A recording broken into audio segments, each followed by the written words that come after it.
So ayun na nga no, testingin talaga natin tong anong to.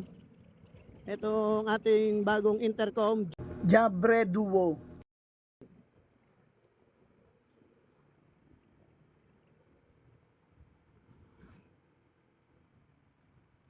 Ayun guys, ano lang tayo, always good vibes lang tayo, no? Iwas tayo sa stress, ano, para hindi tayo ma-depress. Ayan. Ang ating katawang lupa ay hiram lang natin. Pag merong gustong gumamit, ipagamit natin, okay? Huwag tayong madamot guys, huwag tayong madamot sa mga gustong gumamit ng ating katawan. Pag kayang binawi, sayang, sayang. Pag binawi, sayang naman. Always good vibes guys, always think positive. Yan.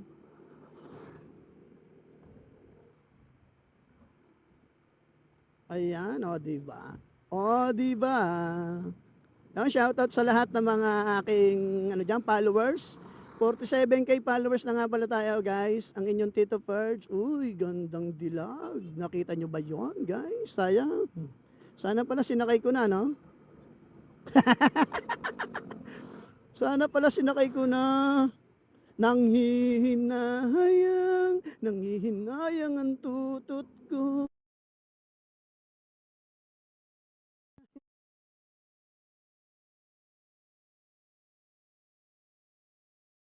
Yari tayo kay Mrs. Joke lang yun. Ayan.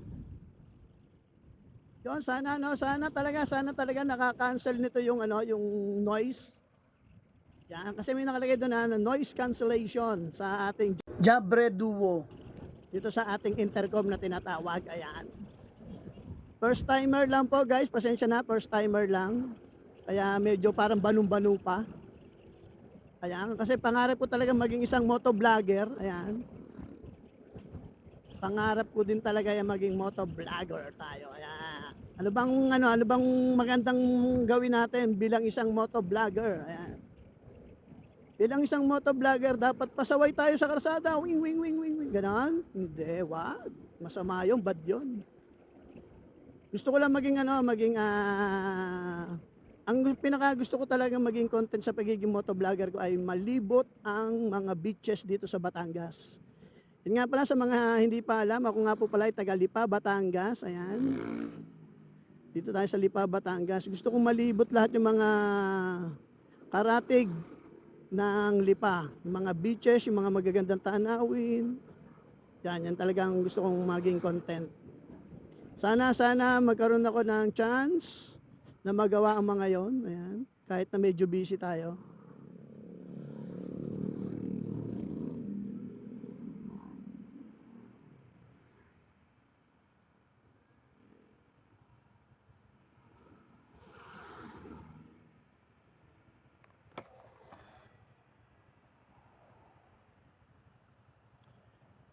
Di ba ako'y tao lang na nasasaktan at natutukso rin. Awu! Ayan guys. Pero pangarap ko talagang marating ano, Palawan talaga yun. Oh. Sarap Palawan. Pero sa ngayon, dito lang muna tayo sa mga malapit. Mga beaches sa Batangas. Tsaka yung mga ano ba, yung mga resort na magaganda. Mga malapit na no, mga Laguna yan, Laguna, Cavite. Basta yung mga malalapit na ano dyan, na pwede nating mapuntahan.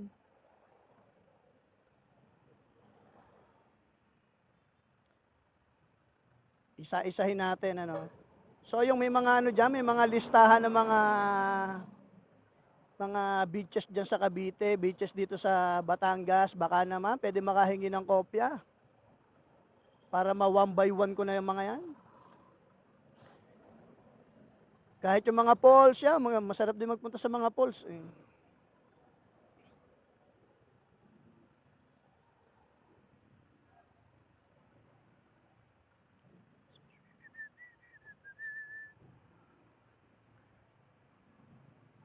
Nung nakaraang ano, galing ako sa ano eh, sa Daranak Falls ng Tanay Rizal. Maganda, maganda rin doon, maganda rin. Daranac Falls, nanggaling na tayo doon. So yung ibang ano naman, yung ibang falls naman ang masarap puntahan. Maayhay, Laguna, marami din eh. Marami din falls sa Maayhay. Puntahan natin yan, puntahan natin. Sana mabigyan tayo ng ano, ng time, ng chance. Si Mrs. nga inaaya ko eh, Bicol. Sabi ko Bicol eh, punta kami Bicol. Shoutout nga pala kay Madam Lucy Fernandez, ayan kaibigan ko taga Bicol. Sana pag napunta kami dyan sa Bicol, igala mo kami sa mga magagandang tanawin dyan.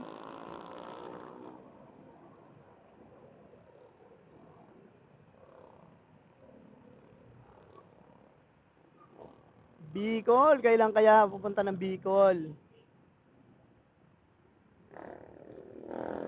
Nung ang ginagamit ko pang motor ay si Blue, yan sa mga nakakakilala kay Blue, isa siyang MXI 125, ayan, na talaga namang hindi ako binigo sa aking mga gala. Ayan, Antipolo Rizal, mga Pililya, Nagkarlan, kung saan saan ko na narating na dala yung aking si Blue na yun, na talaga namang sulit. Hanggang sa nagkaroon ako nito, si White, itong ating bagong ADB 160. Ayan, sana makapunta na tayo ng Bicol kasama si Mrs. Ayan, napakagandang adventure nun. Malayo-layo. 8 to 10 hours tang takbuhin.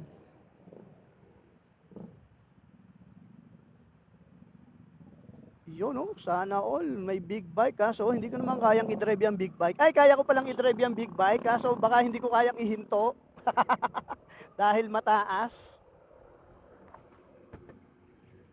Ayan. So malapit na tayo sa SM Lipa. Ayan oh, bibilis nila oh. Ayan. Shout out.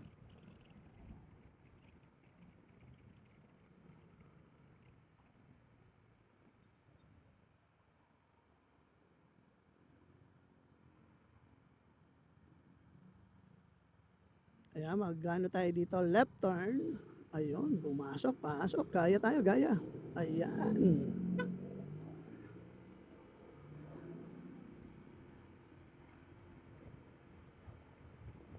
Ayun, oh, ang sarap i-banking-banking nito ni ano eh, ni ADB. Yung handling ano niya, maganda talaga yung handling nito. O nga pala, ang ano ko nga pala, ang height ko nga pala ay 5 flat. Ayan, 5 flat. Sorry sa mga flat. Sorry, hindi ko sinasadya. Ayan, 5 flat tayo. Kaya ang ginawa ko dito ay pinababaan ko ng konti, yung shock sa harap, yung shock sa likod, pinapaltan ko, yan.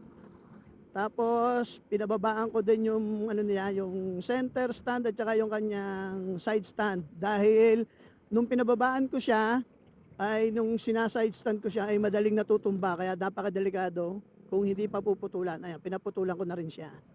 Ayan. Pinaputulan ko na. Sana naman. Ayun, sa ngayon naman, okay naman ang ano ko. Okay naman yung paggamit ko kay ADB 160. Yan. Hindi naman, ano naman, lapat na naman yung paa natin. Kaya maganda nang i-maniobra. Ayan, ang daming tao naman dito. Ay, doon pala tayo sa, ano, sa harap. Doon pala tayo mag-ano sa harap. Doon tayo magpa-park sa loob.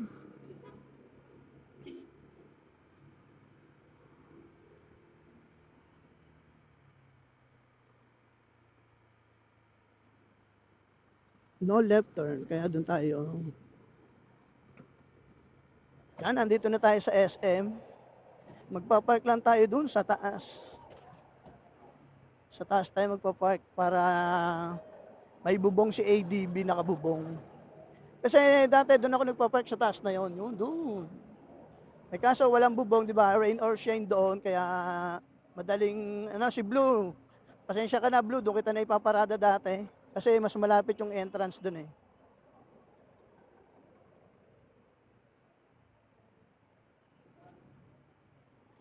Ay, oh, wag mo sanang isipin na mas mahal ko si Y kaysa sa'yo. Baka magselos eh, no? Baka magtampo. Wag naman, wag naman. Mahal ko kayo pareho.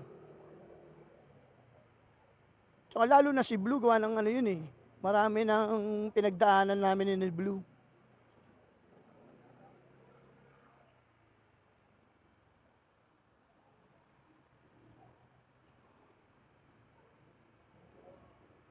Akala ko hindi tatabi si kuya. Akala ko magmamatigas siya dun sa ano, eh, sa tayo niya, eh. Thank you Kuya Guard, ayan. Pasensya ka na, patawarin mo na ang iyong Tito Cards.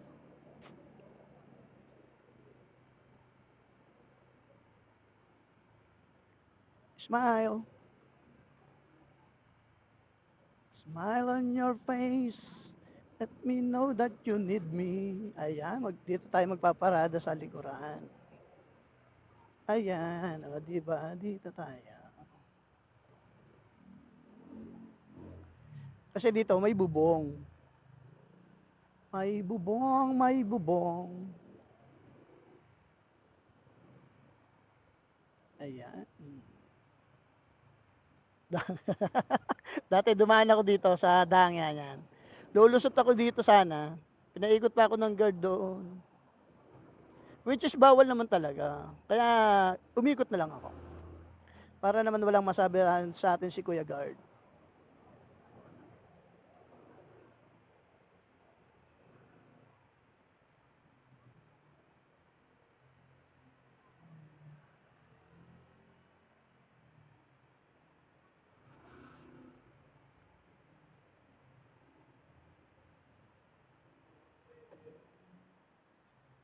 Check mo ba Kuya Guard?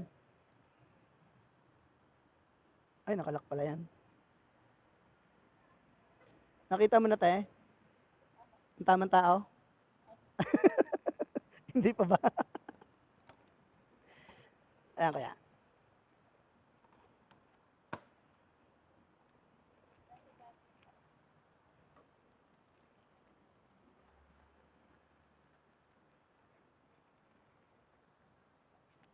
Thank you.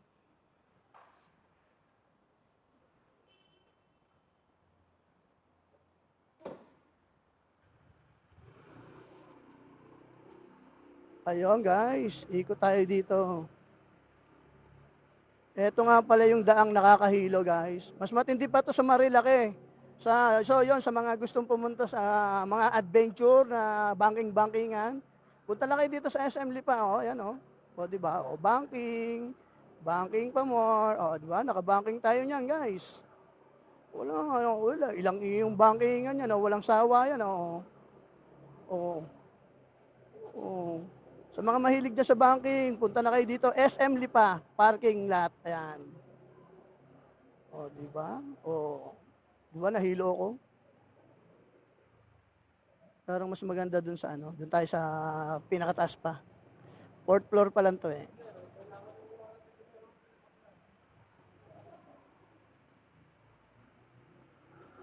Ayan, oh, banking, banking.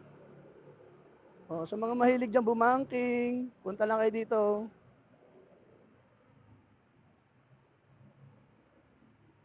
O, di ba? Iba talaga ang parking dito sa taas eh.